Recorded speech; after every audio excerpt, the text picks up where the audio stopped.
friends, welcome to Gardening with Creekside. Today we're going to take you on a little, just kind of the behind the scenes, a day in the life of here at Creekside Nursery, show you all the fun things that are going on a regular basis around this place, because you know there's never a dull moment around here, folks.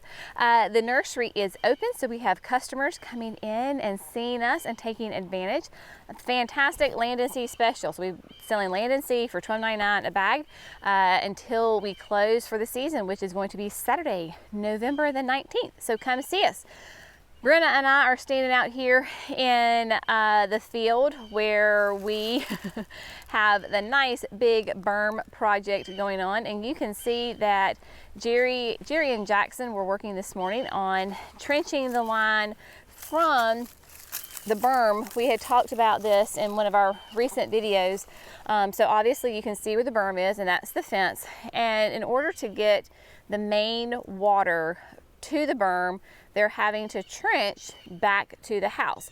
So we are going to run, it's 1-inch PVC line through this trench, which basically just runs the whole right length of the driveway, and then it will take this turn, and then you can see where Jerry and Jackson and the Bobcat are down by the crepe myrtle. So they were busy getting this nice entrenched. You can see it's probably in different places, you know, 2 to 3 feet deep. Of course, being here in North Carolina, we do not have to worry about our ground freezing, so that is a beautiful thing. We just want to make sure it's nice and deep so we don't hit it if we have to come back through and do something else. So while, of course, because you know, if you ever work with machinery, you know it always happens, they had gotten just about to the well, and a hydraulic line broke on the Bobcat. So that is what they are doing right now, is replacing the broken hydraulic line with the new one. I think most of y'all know that our nephew Logan works with us, and so Jerry sent Logan on a on a run to go get the hydraulic line. So they're in there replacing it. There are 2 hydraulic lines that run to the trencher, and one of them broke. So you can see Jackson's cleaning everything off, making it look good. Jerry is putting the new one on, so it just screws on that one and then pops in on the next one, Jerry? Yep. Pretty simple. So of course with hydraulics, that is what makes these jobs so much easier. So tightening it down, and then you can see, I'm gonna get on the other side of Jerry here, where it will come in right below this next one. So get all of that in, and I think there we go. Yeah. This is just regular. And then that just snaps in. There we go. Easy and peasy as that. So whenever he's not using the trencher, this is kind of that quick connect, disconnect. And so obviously when you take the trencher off, you've got to unhook the hydraulics. So this is what he just hooks in every time, where it screwed in, that stays. So anything else you want to add about the hydraulics, Jerry? No, but this is the second time we have blown a hydraulic line while trenching. The last one was bigger though, it was inside the machine.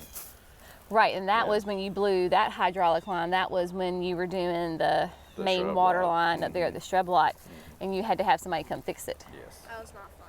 Jackson says that was not fun. Yes, for sure. So basically the line ends. Yeah, we're trying to go. You have to move your fountain. Gotta move the fountain. Well, bird bath. Yeah, we'll have to dig. So this is our well, right? Yeah, so we have 2. This guy here is the irrigation water, and then that one there is going to the house. And Brenda likes to see everything. Okay. So somewhere over in here, there's some PVC pipes. Yes. So we'll tie into that and probably trench through here.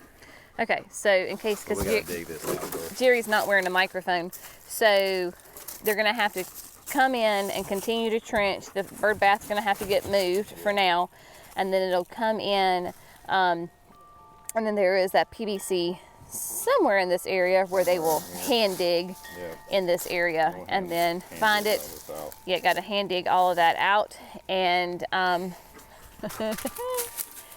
excited? Yeah, I'm not hand digging. Me and Logan can do that. Did y'all hear that? Jerry, I asked him if he was excited. He was like, yeah, I'm not digging. He's real excited. So Logan and Jackson get to do that. And Supervisor Brenna and Jenny will, assist. So what we are going to do too, in today we've got potting up some baby pansies, some baby kale. So we're going to go check on that. We're going to give you some updates on some other things that are going on. Just, a life here at Creekside Nursery. You never know what's going to go on. So stay tuned for the ride. Alrighty, my friends, so here we are up at production. Give you a little update on the pansies and violas that we are growing. We have already started to move some down. We showed you that in the video earlier this week. But you can see we've got the oranges are beginning to show some beautiful color, and then coming on down you can tell the bigger leaf, those are going to be your pansies. We've got like clear yellow that is getting ready to actually open up and show a little bit of color. So we've got some buds on those. There are 2 plugs per little cell, so that is a good thing. So nice and full. And then we've got some beautiful purple right here. Look at that.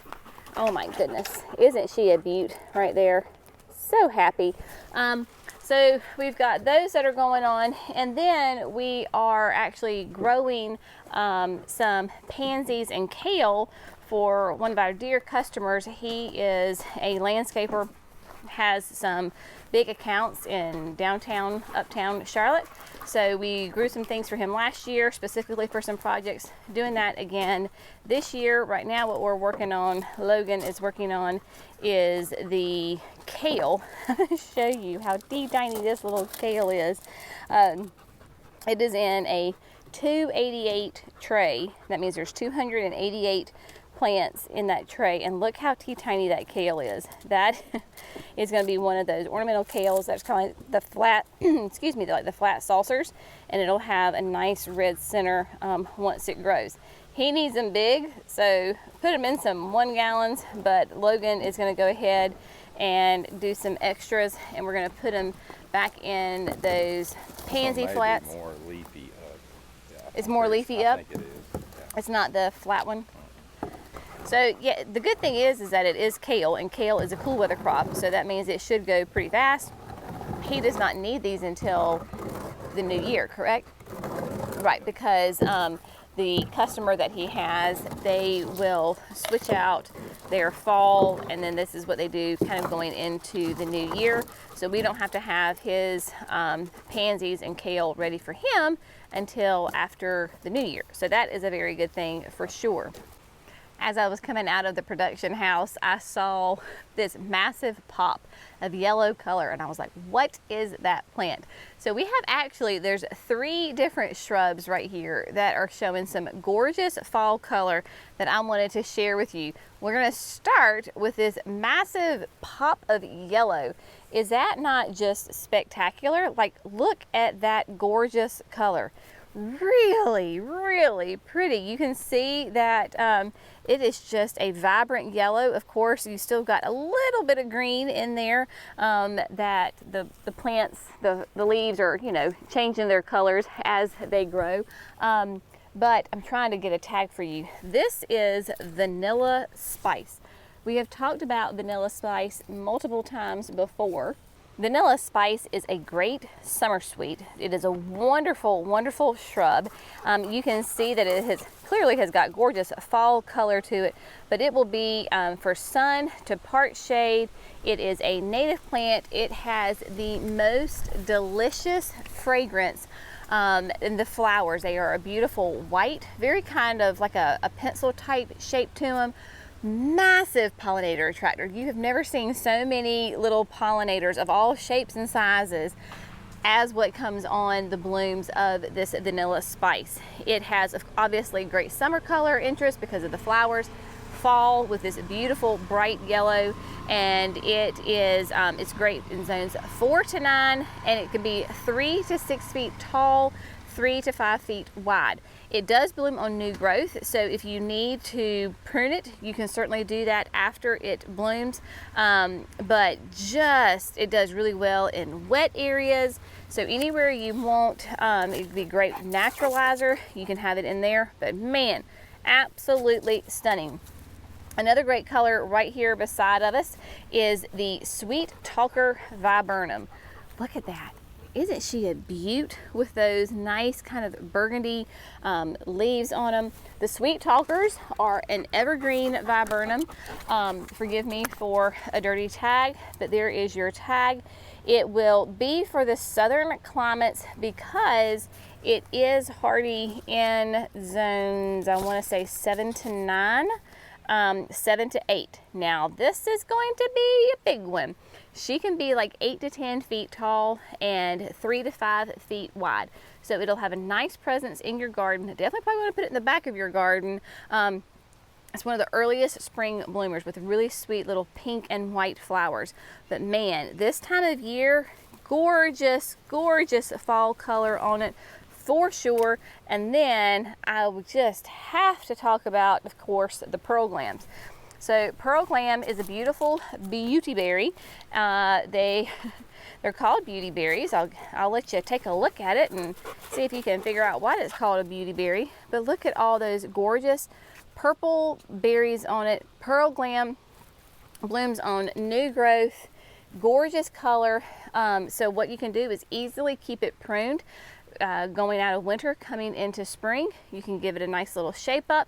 It will do just fine. Somewhere in that like 3 to 5 feet tall height on it.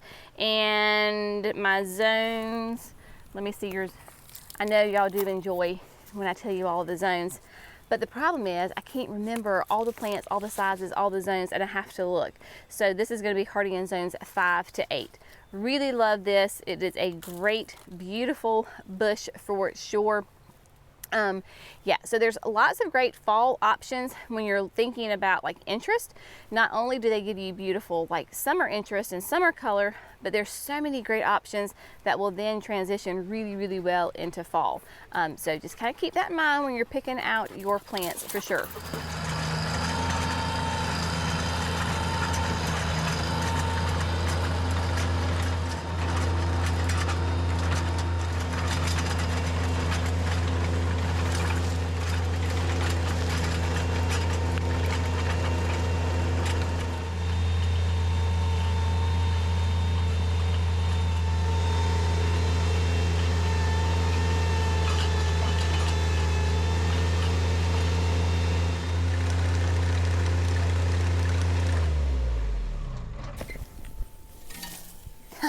Landscape fabric.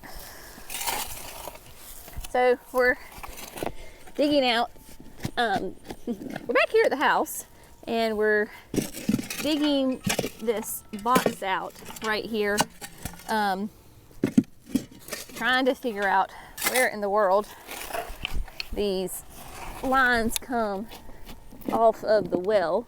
So let me show you right quick. Here is, can you see that little knobby, the little knobby of white? Yeah, so I think it goes down. So we're trying to figure out where in the world this goes. Remember, we built our house 19 years ago. So yeah, that goes down. So this is the water line that, to the house I just showed you there. This is the one that goes for the irrigation to the yard. But the problem is that if you can see where the trench is, right? So the trench is there, and trying to tie in at a 90-degree angle to that PVC is going to be a little tricky. So our thought process was, if we can come back and tie in closer, then that would be great, because we're trying to get a straight line in so that there's not so many curves, so that you have good water pressure. It's just proving to be a little challenging and trying to figure out where we're going to tie in to everybody. So that's why we're digging to China to figure out exactly where all the pipes are and what's our best plan of attack for that. So we're gonna keep on digging for a little bit.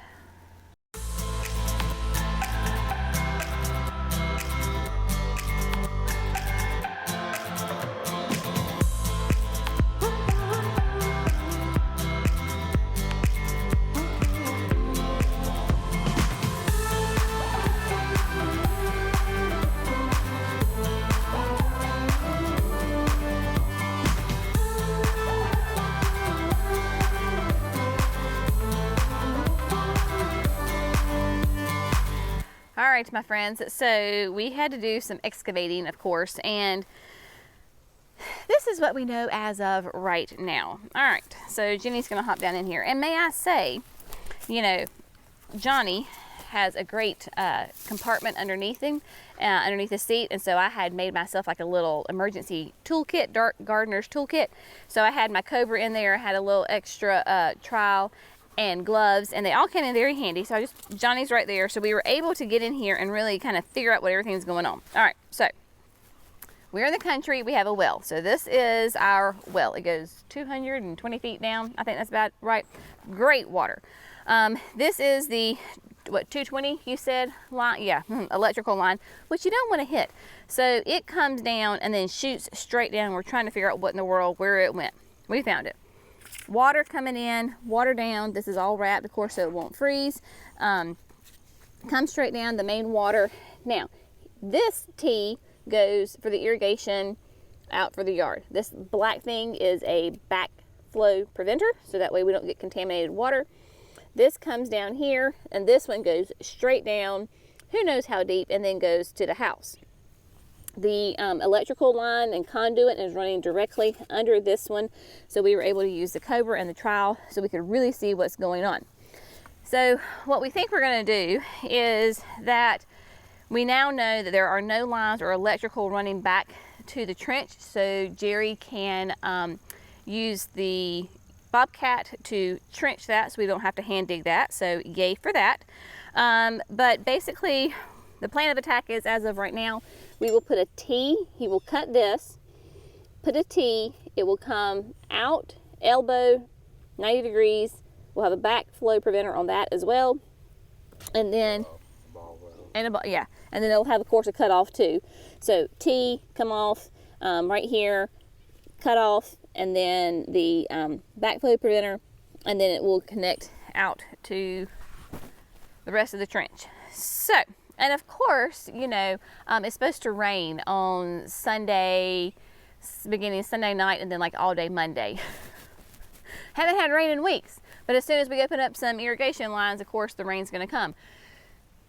We need to move with purpose. We need to get the irrigation, the pipes all glued together, get it run, so that way we can put the trenches, fill them back up. And as long as Jerry has the parts for this, we're not going to do this today because obviously we will have to cut the pump off, so we will have no water for the house. Like nothing will have water while we're working on this. So we'll have to be very strategic and smart of when we cut this off. But I think we're going to do now is go grab Kelly and Logan, see if they can come help us and get all of these pipes glued, put in there, and so that way we can get the trenches filled back up before the rains come, and at least that part will be done. So I think that's what the plan is for right now. We'll see. Stay tuned. We were able to grab Logan and Kelly, and together they went ahead and glued all of the 1-inch PVC together. You can see that lovely white line. Obviously it is still on the ground and not in the trench yet. The good thing is today is Friday. We have tomorrow that we can get this in the ground and covered back up. I'm not sure how far Jerry wants to go as far as today and get all this done, but at least it is all glued together and laid out.